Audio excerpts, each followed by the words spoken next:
ओम नमः शिवाय। ओम नमः शिवाय। शिव हरि बच्चों, बोलो श्री कृष्ण भगवान की जय हो।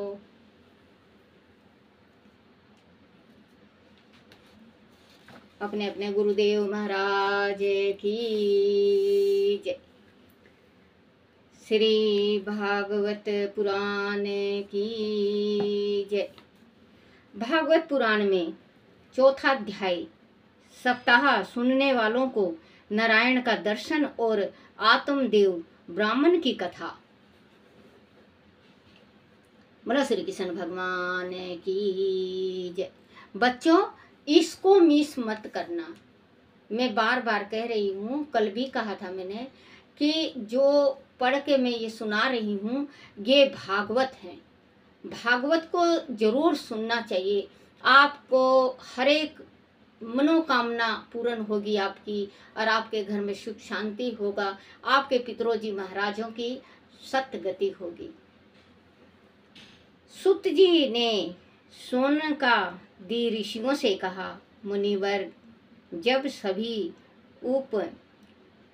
उपस्थित वैष्णव जन वह ऋषि श्रेष्ठ श्री मद्द भागवत की सप्ताह कथा को सुनकर एकग्रसित हो गए, तब श्री श्याम सुंदर ने, जो पीतंबर धारण किए हुए थे, घर कर धनी मोर मुकुट जनेऊ कुंडल पहने थे, केसर व चंदन का तिलक लगाए थे, उद्धव और वैकुंठवासी अपने भक्तों के साथ वह उपस्थित हुए और अपने मधुर मोहनी सूरत से सभी को दर्शन दिया।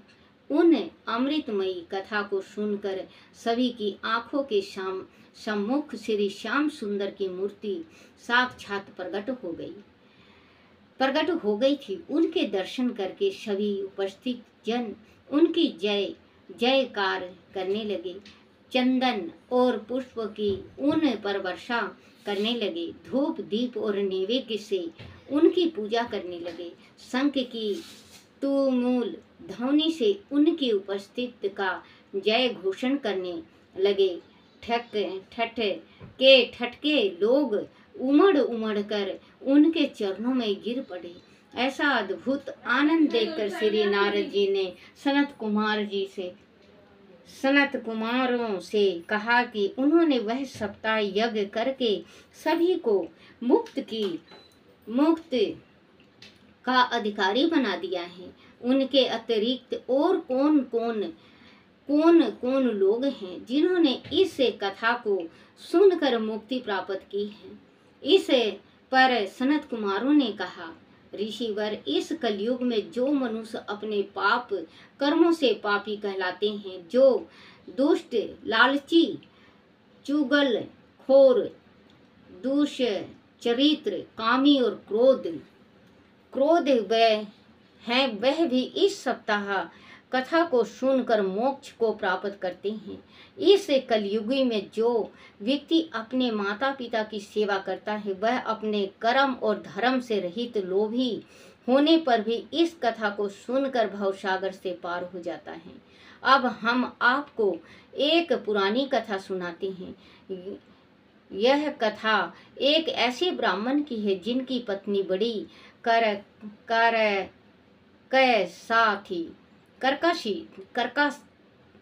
कर्कश थी। आत्मादेव ब्राह्मण की कथा।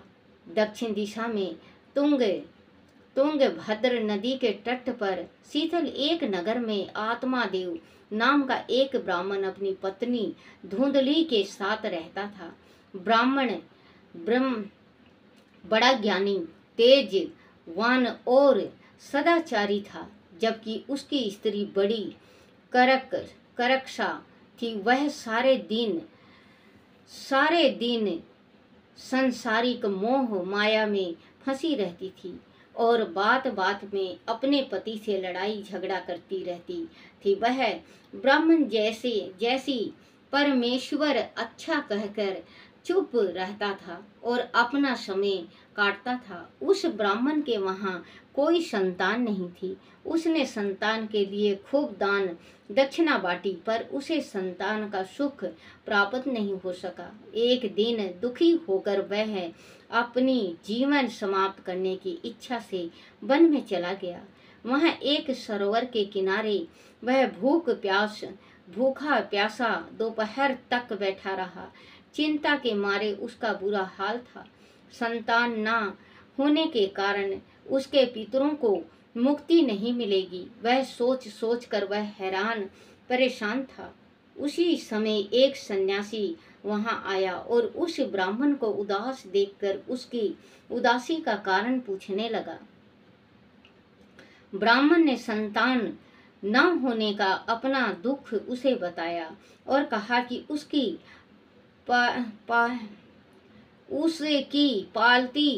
पाली हुई गाय भी बांझ है और जो वृक्ष उसने लगाया है उस पर भी फल नहीं आते हैं।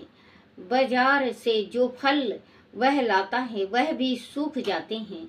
सन्यासी ने ब्राह्मण को सत्वान देते हुए उनकी कर्म रेखा देखी तो कहा कि तेरे भाग में 7 जन्मों तक संतान का सुख नहीं है, इसीलिए उसके लिए प्रयत्न करने का कोई लाभ नहीं। वैसे वह संसारिक माया झूठी है। कलयुग में पुत्र से सुख नहीं दुख ही प्राप्त होते हैं। सभी भाई बंधु मतलब के साथी होते हैं। तू ब्राह्मण पुत्र है, तुझे अपने मन हरि भक्ति में लगाना चाहिए, इससे तुझे सुख प्राप्त होगा। श्री हरि की शरण के बिना प्राप्त होने वाला सुख अंत में दुख का ही कारण बनता है। ब्राह्मण को सन्यासी की बातों से संतोष नहीं हुआ। वह संतान प्राप्ति की ही रट लगाए रहा। उस अधिक दुखी जानकर उस सन्यासी ने उसे एक फल दिया और कहा कि इसे ले जाकर अपनी पत्नी को खिला देना, तुझे अवश्य पुत्र का सुख मिलेगा। खाने के लिए ब्राह्मण खुशी खुशी अपने घर लौट आया और उसने वह फल अपनी पत्नी को खाने के लिए दे दिया और कहा कि इसके खाने से उसे पुत्र की प्राप्ति होगी।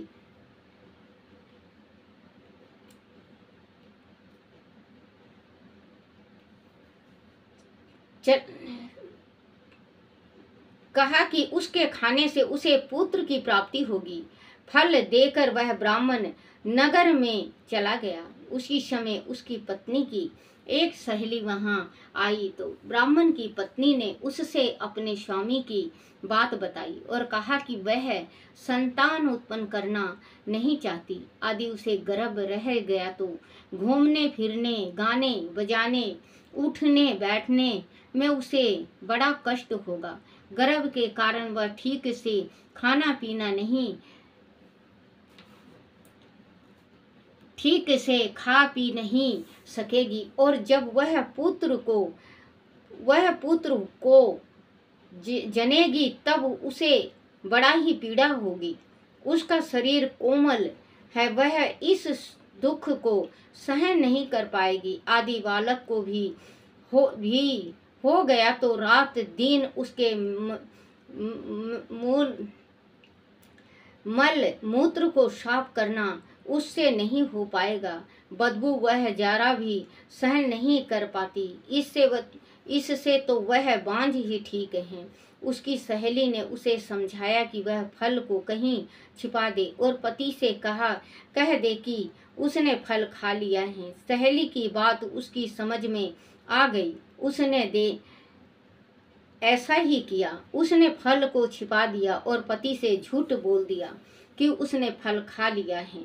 कुछ दिन बाद उस ब्राह्मणी की बहन उसके घर आई तो उसने अपनी बहन को उदास होकर कमजोर देखा तो पूछा कि यह सब क्या है, उसकी उदासी का कारण क्या है। इस पर ब्राह्मणी ने अपनी बहन को सारी बात बता दी और बोली कि वह इसलिए चिंतित और उदास है कि गर्भ तो उसके है नहीं, फिर वह अपने पति से यह झूठ कब तक छिपा पाएगी। उसकी बहन ने बताया कि वह 1 माह की गर्भवती है, वह पुत्र प्रवास करेगी तो उसे दे देगी। वह फल वह गाय को खिला दे। ब्राह्मणी ने प्रसन्न होकर वह फल अपनी गाय को खिला दिया। समय आने पर ब्राह्मणी की बहन ने 1 पुत्र को जन्म दिया। ब्राह्मणी तत्काल चुपचाप उस नवजात शिशु को ले आई और उसने ब्राह्मण से कह दिया कि उसे पुत्र हुआ है। कुछ समय के बाद ब्राह्मणी की गाय ने भी एक सुंदर मनुष्य रूपी बालक को जन्म दिया। उसके कान गाय जैसे बहुत बहुत बड़े बड़े थे। ब्राह्मण दूहरी खुशी पाकर खूब प्रसन्न हुआ। उसने याचकों को बुलाकर खूब दान दक्षिणा दी और घर में ढोलक बजवाई। ब्राह्मणी ने अपने पति से कहा कि उसको दूध नहीं उतर रहा है, जबकि उसकी बहन को खूब दूध आ रहा है। उसका पुत्र पैदा होते ही मर गया है। उसका दूध पीने वाला कोई नहीं है, अगर वह कहे तो अपनी बहन को बुला ले। ब्राह्मण ने सहमति में अपनी सहमति प्रदान कर दी। ब्राह्मणी की बहन वह आ गई और उसके पुत्र को दूध पिलाने लगी। ब्राह्मण ने उस बालक का नाम धुंधकारी रखा और गाय के पुत्र का नाम गोकर्ण रखा। वह उन दोनों बालकों का पालन पोषण अच्छी तरह से करने लगा। जब दोनों बालक सियाने हुए तो गोकर्ण पढ़ लिख कर बड़ा पंडित और विद्वान हुआ, जबकि धुंधकारी महामूर्ख, अधर्मी, चोर, जुआरी और लपट बना। गोकर्ण का समय धर्म कर्म में व्यतीत होता था और धुंधकारी का कुकर्मों में। गोकर्ण का समय शास्त्रों के अध्ययन, तीर्थटन और संत महापुरुषों के संग में बीतता, जबकि धुंधकारी वेश्यागमन करता और घर का सारा धन उस पर लुटाने लगा। वह धन ना देने पर अपने माता पिता के साथ मारपीट करता और गाली गलौज करता। ब्राह्मण उसकी दशा देखकर तो दुखी होकर कहता कि इससे अच्छा तो मैं निसंतान ही था। उसे सन्यासी की एक एक बात याद आती। वह सोचता इस जीवन से तो मर जाना ही उचित है, इन दुख से तो छुटकारा मिल जाता।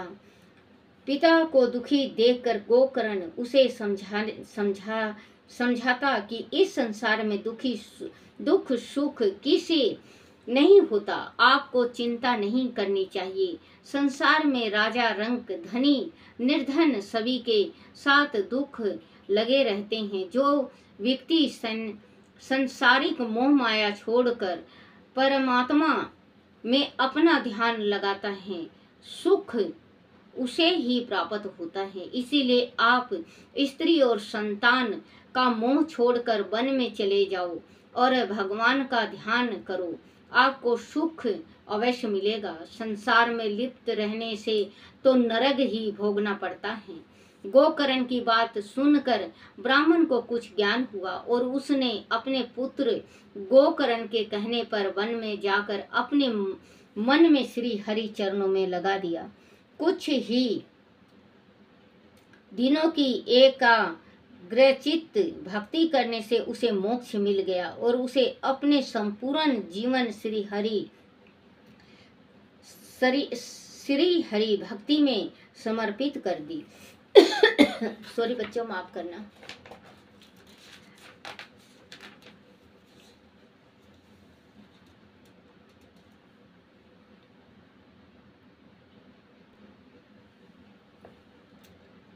धुंधकारी प्रेत योनि से मुक्ति। पांचवा अध्याय धुंधकारी की प्रेत योनि से मुक्ति। आत्म देव ब्राह्मण गोकर्ण के कहने पर जब वन में चला गया तो धुंधकारी ने पैसों के लिए अपनी माता को मारना पीटना शुरू कर दिया।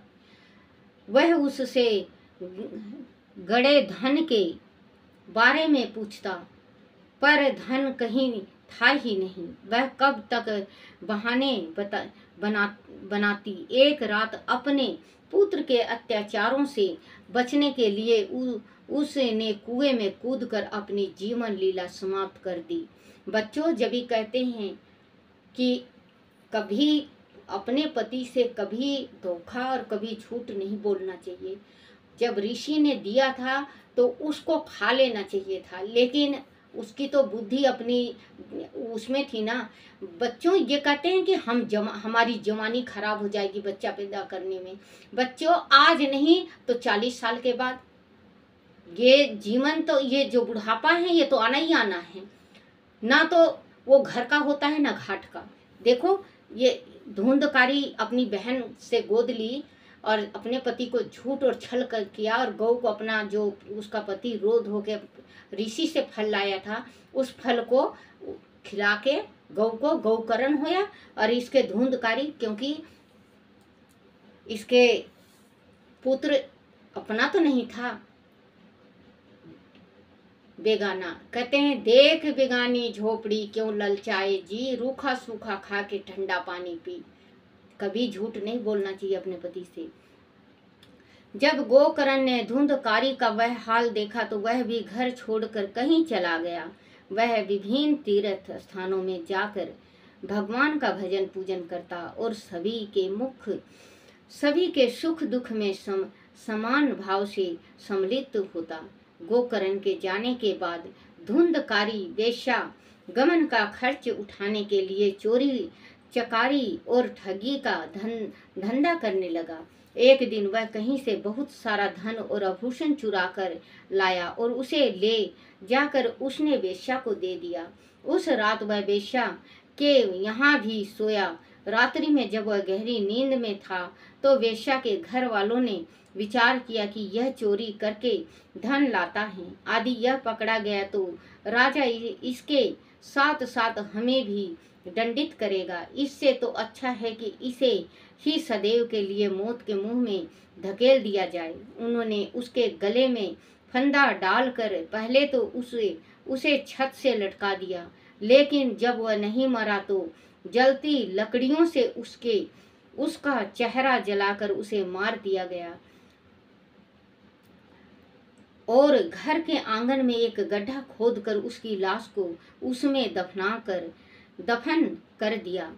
वेश्या किसी की मित्र नहीं होती, वास्तव में नहीं होती।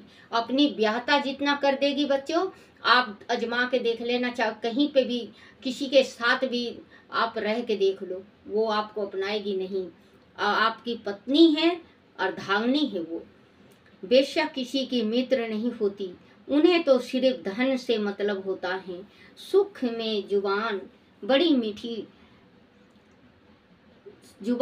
मीठी होती है और पेट में विष भरा होता है। लोगों के पूछने पर वेश्या ने कह दिया कि वह व्यापार के लिए परदेश गया हुआ है।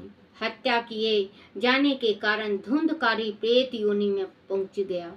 तीर्थ यात्रा के समय किसी ने गोकर्ण से कहा कि उसका भाई मर चुका है, परंतु उसकी अंत्येष्टि न होने के कारण उसकी आत्मा अभी तक भटक रही है। गोकर्ण ने गया तीर्थ में जाकर उसका विधित श्रद्धा किया। रात्रि में जब गोकर्ण अपने डेरे पर आकर सोया तो उसने धुंधकारी को प्रेत योनि में देखा। वह कभी बैल, कभी हाथी, कभी बकरा, कभी भैंसा तो कभी मनुष्य बन जाता। देखो, प्रेत जो होता है बच्चों, आज थोड़ा बड़ा हो जाएगा, आप ध्यान से सुनना। जो प्रेत होता है वो कईयन रूप धारण करता है। योनि में देखा वह कभी बैल, कभी हाथी, कभी बकरा, कभी भैंस तो कभी मनुष्य बन जाता। गोकर्ण ने धैर्य के साथ उससे पूछा, अरे भाई, तू प्रेत कैसे बन गया? मैंने तो तेरा विधित श्रद्धा कर दिया है। धुंधकारी ने रोते हुए अपने सारा हाल कहा, और भाई, मैं धुंधकारी हूँ। योनि मैंने बड़े पाप किए हैं, उनकी गिनती नहीं हो सकती। उन्हीं पापों के कारण मुझे प्रेत योनि से मुक्ति नहीं मिल पा रही है। अब तुम ही अपने धर्म के प्रभाव से मुझे प्रेत योनि से मुक्ति दिला सकते हो। दूसरे दिन गोकर्ण ने पंडितों को अपने घर बुलाया, अपने भाइयों की प्रेत योनि से मुक्ति का उपाय पूछा। उन पंडितों ने गोकर्ण से कहा कि यह सूर्य सूर्य सूर्योपासन करके भगवान सूर्योदय से उसकी मुक्ति का उपाय पूछे। गोकर्ण ने सभी पंडितों को उचित दान देकर विदा किया और जल में खड़े होकर सूर्य उपासना की। सूर्य मंत्र के प्रभाव से भगवान सूर्य देव ने गोकर्ण को दर्शन दिया और जब वरदान मांगने को कहा तो गोकर्ण ने भगवान सूर्य से ऐसा उपाय बताने की प्रार्थना की जिससे धुंधकारी प्रेत योनि में से मुक्ति हो जाए। वत्स, श्री भागवत का सप्ताह पारायण करवाओ और उसे अपने भाई को सुनवाओ, उसकी प्रेत योनि से मुक्ति हो जाएगी। सूर्य भगवान की बात सुनकर गोकर्ण प्रसन्न हो उठा। उसने तत्काल पंडितों, योगियों और महापुरुषों को बुलाकर मंत्रण की और शस्त्र विधि के अनुसार श्री भागवत का सप्ताह पारायण करवाया। उसे सुनने बहुत से स्त्री पुरुष, अबला, वृद्धा, धनी, निर्धन वह आए। धुंधकारी का प्रेत एक बांस पर जिसमें 7 गांठें थी, क्योंकि जो ये सप्ताह होता है पंडितों से करवाते हैं हम सप्ताह, तो उसमें एक बांस लिया जाता है 7 गांठ का, हरिद्वार में नहलाया जाता है गंगा जी में, और फिर उसमें पीला कपड़े से बांध के लाया जाता है और फिर जहाँ पे सप्ताह होता है वहाँ पे रखा जाता है। तो बच्चों, ये हकीकत और असलियत है। अगर प्रेत पीतर है आपके घर में तो वो बांस का एक दिन का 7वें दिन, जैसे पहले दिन 1 टूटा, 2 टूटा, 3 टूटा, और 7वें दिन 7 बांस का डंडी टूट जाता है। प्रेत योनि से मुक्ति मिल जाती है। प्राण करवाओ और उसे अपने भाई गोकर्ण प्रसन्न हो उठा। उसने तत्काल पंडितों, योगियों और महापुरुषों को बुलाकर मंत्रण की और शास्त्र विधि के अनुसार श्री भागवत का सप्ताह पारायण कराया। उसे सुनने बहुत से स्त्री पुरुष, अबला, वृद्धा, धनी, निर्धन वह आए। धुंधकारी का प्रेत एक बांस पर जिसमें 7 गांठें थी बैठा और श्री भागवत की कथा का श्रवण करने लगा। पहले दिन की कथा समाप्त होने पर बांस की एक गांठ फट गई, ऊंची शब्द ध्वनि हुई। उसी प्रकार दूसरे, तीसरे और चौथे दिन भी कथा की समाप्ति पर बांस की गांठ भारी शोर करते हुए फट गई। फिर 5वें, 6ठे और 7वें दिन भी ऐसा ही हुआ। श्री भागवत के 12 स्कंदों की कथा सुनने से धुंधकारी के सारे पाप नष्ट हो गए और वह प्रेत योनि को छोड़कर वैकुंठ लोक में चला गया। गोकर्ण से कथा सुनने के धुंधकारी के सारे पाप नष्ट हो गए और वह प्रेत योनि को छोड़कर वैकुंठ लोक में चला गया। गोकर्ण से जाते समय उसने कहा, भाई, मैंने अपने जीवन में अत्यंत जंगम पाप किए। मैंने अपनी माता और पिता की मृत्यु का कारण बना। मैंने उन्हें उनके जीवित रहते भी अत्यंत दुख दिया। भोग में मेरी बुद्धि को मुझ में छीन लिया था। मुझे तो लगता था मैं इन पापों से कभी भी मुक्ति नहीं हो पाऊंगा, लेकिन आपने मुझे मेरे पापों से मुक्ति दिलवा कर मुझ पर बड़ा उपकार किया है। श्री भागवत की कथा के अतिरिक्त कोई अन्य उपाय ऐसा नहीं है जो पापों से मुक्ति दिलवाने वाला हो। इस संसार रूपी की कीचड़ में फंसे लोग श्री भागवत की कथा रूपी तीर्थ में स्नान करने से ही पवित्र होते हैं और वह भव सागर से पार हो जाते हैं। बोलो श्री कृष्ण भगवान की जय। यह कथा अत्यंत यह कथा अत्यंत पावन है। जो इसका परायण किसी संसारिक ऐश्वर्य भोग की कामना से करता है, उसकी उस समस्त कामनाओं की पूर्ति होती है। वैष्णव को इस परायण का फल प्रेम भक्ति के रूप में प्राप्त होता है। इस प्रकार जो जिस भावना से इसका पाठ करता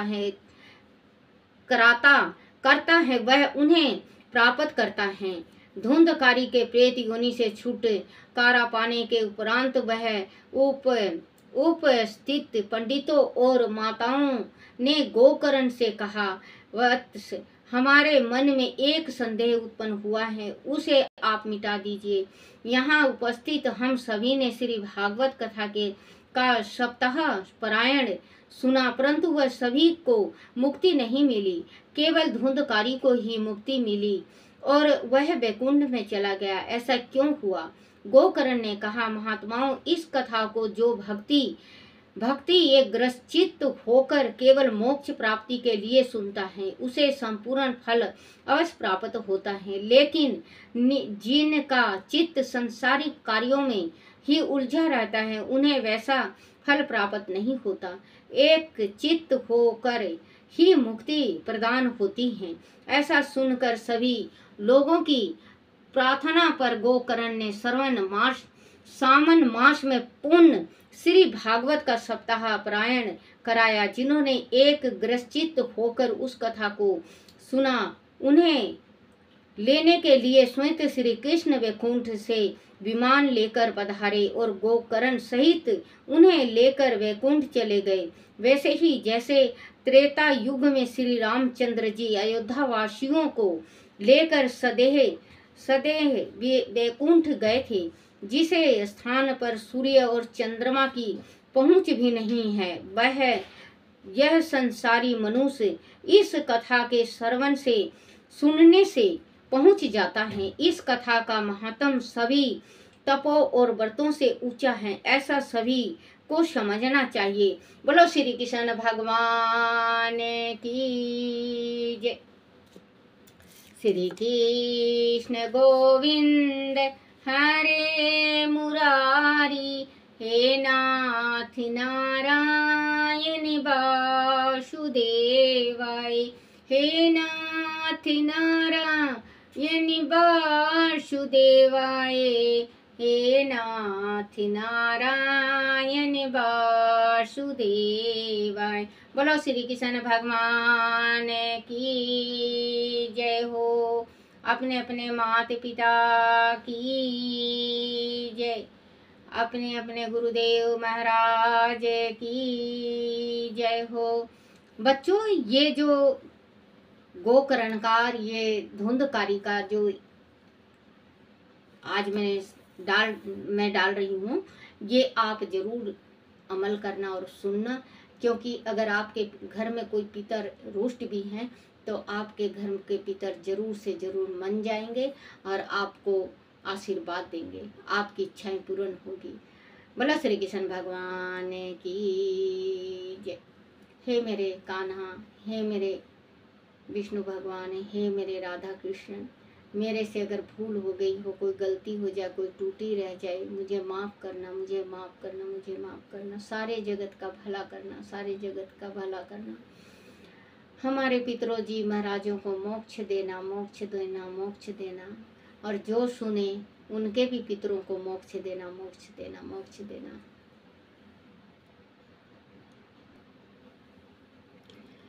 श्री भागवत पुराण की है आरती, पापियों के पाप को है तारती। श्री भागवत पुराण की है आरती, पापियों के पाप को है तारती। जय मेरे कृष्ण भगवान की जय, जय जय जय जय जय मेरे कान्हा की जय।